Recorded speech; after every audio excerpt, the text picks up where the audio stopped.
kusho ukuthi abantu abafele ngaphandle zonke lezo zinto yabo kube khona leyo program ye NPA yabo sithi siyaya lapha bangafuni ukuyithatha into yethu ukuthi uOpa no Peter uOpa kwakose Emelo uPeter kwakowala eShawela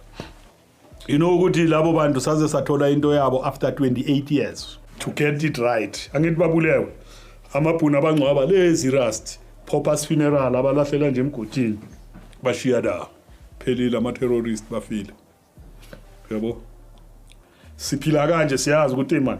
amajita sala la thina sesila eSouth Africa manje yabona si free but not free yabona ngoba iyama nje i-security branch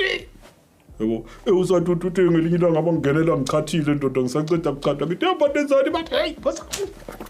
seja life ayimlo yamgugulu